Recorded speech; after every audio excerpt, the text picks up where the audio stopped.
बिल्कुल बिल्कुल मैं बता दूं, कहा है कि इस दौरे सियासत का बस इतना सा फसाना है और बस्ती भी जलानी है, मातम भी मनाना है। ये जो सियासतदां है ना, इन्हीं का जो है पूरा किया कराया है। प्रीतम हो उन जैसे पत्रकारों के उन्मादी भीड़ घेर करके कहती है कि जय श्री राम बोलिए, जय श्री राम का नारा लगाइए। कहाँ है लोकतंत्र, कहाँ है लोकतांत्रिक व्यवस्था? कहने को हम पूरे विश्व में जो है सबसे बड़ा लोकतंत्र है, लेकिन उसके बाद जिस तरह से उन्मादी भीड़ मजबूर करती है, अरे हमें क्या खाना है, क्या पीना है, क्या पहनना है, क्या ओढ़ना है, क्या बोलना है, ये हमें जो है लोकतंत्र आज़ादी देता है, हमें संविधान आज़ादी देता है। लेकिन उसी देश में पकड़ करके एक उन्मादी भीड़ कहती है कि आप जय श्री राम का नारा लगाइए, आप जय श्री राम बोलिए। बताइए कौन टिकट देता है उनको? इनके मंत्री जयंत सिन्हा, यशवंत सिन्हा, ये जो है जाते हैं, उनको माला पहनाते हैं। आप बताइए कौन प्रोत्साहन ये लोग करते हैं जब वो किसी को मारते हैं? इंस्पेक्टर सुबोध बुलंदशहर के अंदर उसकी हत्या हो जाती है और उनके हत्यारों को माला पहना करके उनका स्वागत किया जाता है। बताइए जब तक हत्यारों को, अपराधियों के समर्थन में तिरंगा यात्राएं निकलती रहेंगी, उनको प्रोत्साहन किया जाता रहेगा, उनको जो है माला पहनाते रहेंगे, तब तक इस तरह का अपराध रुकने वाला नहीं है। क्योंकि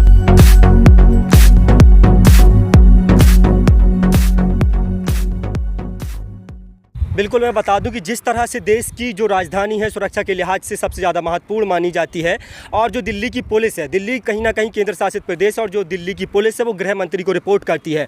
और उसी दिल्ली में जिस तरह से दिल्ली दंगे हुए थे, उसके बाद ये जो है भड़काऊ नारे लगाना, एक कम्युनिटी विशेष को टारगेट करना, ये कहीं ना कहीं पूरी तरह से एक तमाचा है गृह मंत्रालय के ऊपर, गृह मंत्री के ऊपर, कि किस तरह से ये जो दिल्ली दंगों के बाद भी कहीं ना कहीं जो दिल्ली पुलिस है, जो शासन प्रशासन है, उसने सबक नहीं लिया। सुरक्षा के से सबसे ज़्यादा महत्वपूर्ण माने जानी दिल्ली में जिस तरह से जो नारे लगाए जाते हैं कम्युनिटी विशेष के खिलाफ, वो पूरी तरह से सोचने पर मजबूर करते हैं कि जिस तरह से नारे लगाए गए, ये कहीं ना कहीं जो सत्ता है, सत्ता के मुंह पर तमाचा है, और जो प्रशासन और शासन के मुंह पर एक जोरदार तमाचा मारा गया है। तो क्या इसे एजेंडा बनाना चाहिए, छोड़ देना चाहिए? बिल्कुल, ये जिस तरह से भारतीय जनता पार्टी जो कर रही है, हर एक चुनाव से पहले आपको पता होगा 5 राज्यों में विधानसभा के चुनाव आ रहे हैं, और इस भारतीय जनता पार्टी की एक जो आइडियोलॉजी, एक विचारधारा है कि कहीं भी किसी राज्य में अगर चुनाव आता है, उससे पहले एक दंगा कराया जाता है, दंगा कराया जाता है, बम जो है फोड़ा जाता है, उसके बाद भारतीय जनता पार्टी चुनाव जीतने में कामयाब हो जाती है। इसी तरह से भारतीय जनता पार्टी दिल्ली के अंदर जो घटना घटी है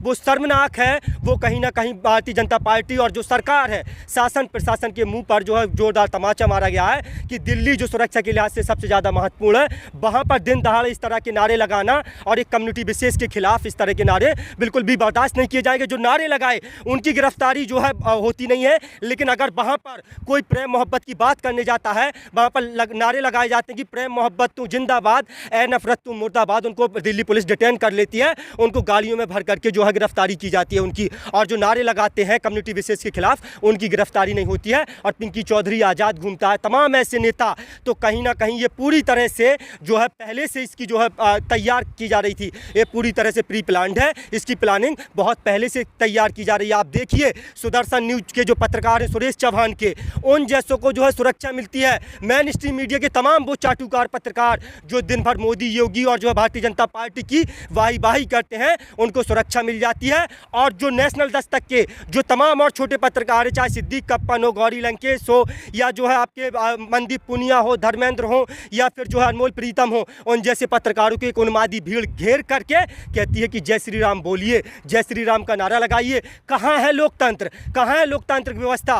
कहने को हम पूरे विश्व में जो है सबसे बड़ा लोकतंत्र है, लेकिन उसके बाद जिस तरह से उन्मादी भीड़ मजबूर करती है, अरे हमें क्या खाना है, क्या पीना है, क्या पहनना है, क्या ओढ़ना है, क्या बोलना है, ये हमें जो है लोकतंत्र आज़ादी देता है, हमें संविधान आज़ादी देता है। लेकिन उसी देश में पकड़ करके एक उन्मादी भीड़ कहती है कि आप जय श्री राम का नारा लगाइए, आप जय श्री राम बोलिए। और उन जैसे पत्रकारों को नहीं, मैं वही कह रहा हूँ, पिछले 7 सालों में मीडिया का जो स्तर गिरा है, जो मेन स्ट्रीम मीडिया का स्तर गिरा है, जो शासन और प्रशासन का जो स्तर गिरा है, लगातार जो स्तर गिर रहा है। आप देख रहे होंगे कि मेन स्ट्रीम मीडिया के जो चाटुकार पत्रकार हैं, जो लगातार जो है मोदी, योगी और जो है सरकार की वाही करते हैं, उनको जो है कानून जो है उनको सुरक्षा देता है, उनको तमाम Y+ और तमाम सुरक्षाएँ दी जाती हैं। अर्नब गोस्वामी उसका बहुत बड़ा जो है उदाहरण है। और जो सत्ता के खिलाफ डट करके जो है मुकाबला करते हैं, उनको जो है जेल में ठूस दिया जाता है। अभी आपने देखा दिल्ली में गैंग रेप होता है, लेकिन उस तरह से आवाज़ नहीं उठ रही है जैसे इस मुद्दा को अभी बनाया गया? नहीं, मैं बिल्कुल वही बताना चाहता हूं कि ये कोई पहला मसला नहीं है। देश में दलितों की हालत जो है दाल से सस्ती है, दलित जो है दाल से सस्ता है। कब अल्पसंख्यक को आप देखिए, जब से सरकार आई है, ये सरकार दलित विरोधी सरकार है, ये सरकार अल्पसंख्यक मुसलमान विरोधी सरकार है, ये सरकार पिछड़े विरोधी सरकार है। ये सरकार जब से आई है, आप देखिए किस तरह से जो है कम्युनिटी विशेष को या दलितों को चुन चुन करके टारगेट किया जा रहा है। हाथरस की घटना वो घटना है जब एक वाल्मीकि समाज की बच्ची के साथ जो है सबल जाति के लोग हैं वो बलात्कार करते हैं। उसके बाद जो है आधी रात में उसको जला दिया जाता है। शासन प्रशासन मूक दर्शक बनकर के तमाशा देखता है। तमाम पत्रकारों को वहाँ पर कवरेज करने से रोका जाता है। तमाम जो है 144 लगी होने के बावजूद वहाँ पर एक महापंचायत हो जाती है, बड़ी महापंचायत हो जाती है उन जो है आरोपियों के बचाव के लिए। तो ये कोई पहली घटना नहीं है। आप देखिए जम्मू कश्मीर के अंदर जब 8 साल की बच्ची आसिफा के साथ मंदिर के गर्भगृह में गैंग रेप जैसी घटना को अंजाम दिया जाता है, तो ये सबसे पहले आज़ाद भारत के इतिहास में पहली घटना थी जब अपराधियों के समर्थन में तिरंगा यात्राएं निकाली गई थी। जब तिरंगा जो है यात्राएं निकाली गई, उसके बाद आपने राजस्थान के राजसमंद में देखा होगा जब अफराजुल की हत्या की जाती है और शंभू रैगर के समर्थन में आपने देखा होगा किस तरह से उदयपुर के कोर्ट पर भगवा फहराया गया था।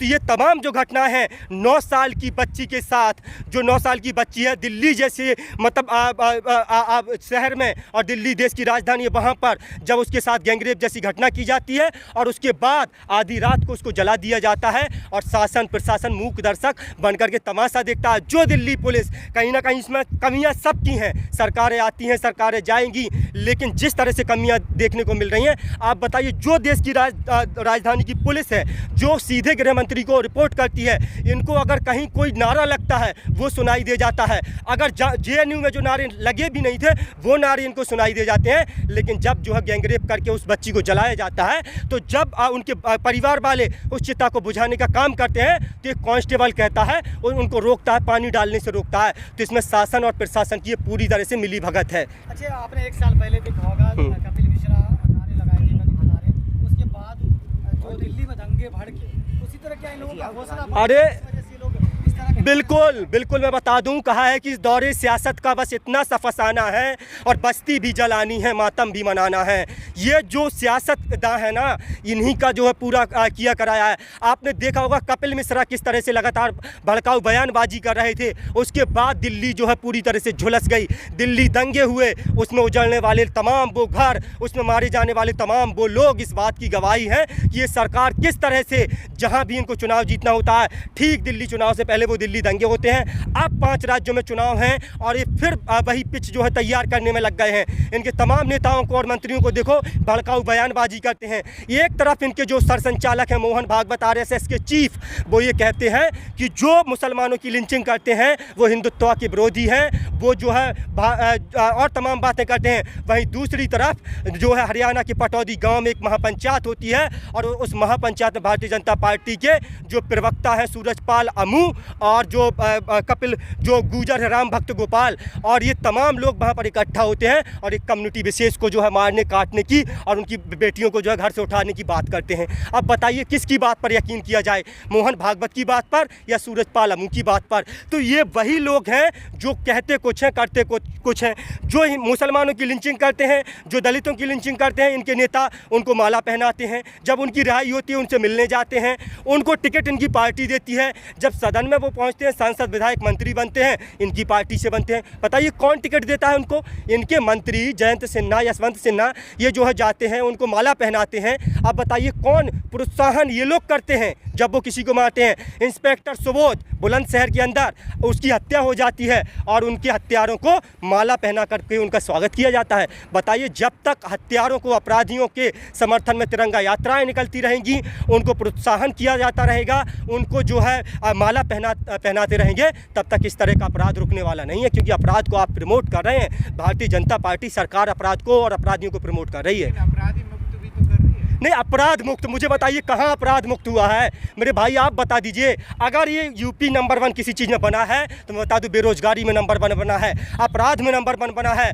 बहू बेटियों की आबरू लूटने में नंबर 1 बना है, मर्डर में नंबर 1 बना है, तमाम और जो है शिक्षा, स्वास्थ्य, रोजगार, निचले पायदान पर इसमें नंबर 1 बना है। आप कहा है जिस तरह से आप दिल्ली की चमचमाती सड़कों पर, तमाम दिल्ली में होर्डिंग्स पर लाखों रुपए का, करोड़ों रुपए के विज्ञापन पर खर्च किया है, तो दुनिया भर में मशहूर शायर अदम गोंडवी लिखते हैं कि सरकारी फाइलों में गांव का मौसम गुलाबी है, मगर ये आंकड़े झूठे और दावा किताबी है। तो ये दावा इनका किताबी है और आंकड़े झूठे हैं। बताइए, भारतीय जनता पार्टी के जो मुखिया हैं योगी आदित्यनाथ, जो यूपी के सीएम हैं, इनको प्रचार करना चाहिए यूपी में, चुनाव लड़ना है आपको यूपी में, आप प्रचार कर रहे हैं दिल्ली में। बताइए क्या मजबूरी है आपको कि आपको दिल्ली जाना पड़ रहा है प्रचार करने के लिए? अरे उत्तर प्रदेश क्या?